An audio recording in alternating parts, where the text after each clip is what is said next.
उद्धव ठाकरे नागपूरच्या हिवाळी अधिवेशनात सहभागी होणार।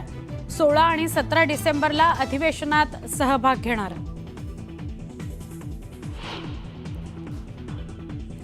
मंत्रिमंडळ विस्तार पहिल्यांदाच नागपुरात होण्याची शक्यता। अधिवेशनाच्या आधी होऊ शकतो विस्तार।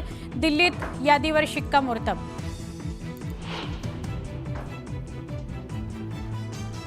मुख्यमंत्री आणि उपमुख्यमंत्री दुपारी दिल्लीला जाणार। मोदी, शहा, नड्डा यांची भेट घेणार। मंत्रिमंडळ विस्ताराबाबत चर्चेची शक्यता, सूत्रांची माहिती। भाजप महाविकास आघाडीला धक्का देण्याच्या तयारीत। मवियाचे काही खासदार भाजपच्या संपर्कात। भाजपच्या सूत्रांची न्यूज 18 लोकमतला माहिती। विधानसभेच्या विरोधी पक्षनेतेपदासाठी अद्याप अर्ज नाही। विरोधकांकडून अर्ज आल्यानंतर विचार करू। न्यूज 18 लोकमतला विधानसभा अध्यक्ष राहुल नार्वेकर यांची माहिती।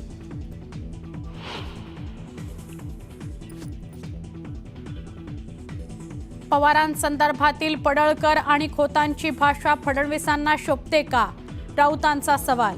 तर ज्येष्ठ नेत्यांवरील टीका अयोग्य, टीकेचं समर्थन नाही। बावनकुळेंचं राऊतांना उत्तर।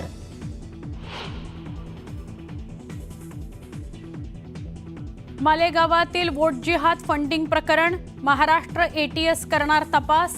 बेरोजगार तरुणांच्या खात्यातून आर्थिक अफरातफर झाल्याचा प्रकार। बीडमध्ये सरपंचाची हत्या। हत्येच्या निषेधार्थ मस्साजोग बंदचं आवाहन। आतापर्यंत 2 जणांना अटक।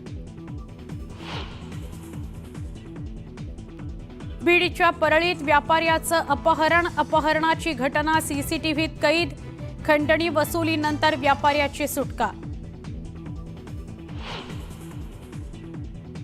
सिद्धिविनायक मंदिर 5 दिवस दर्शनाकरता बंद। मूर्तीला नवा लेप लावण्यासाठी निर्णय। बुधवार ते रविवार दरम्यान बाप्पाच्या सोन्याच्या मूर्तीची होणार पूजा।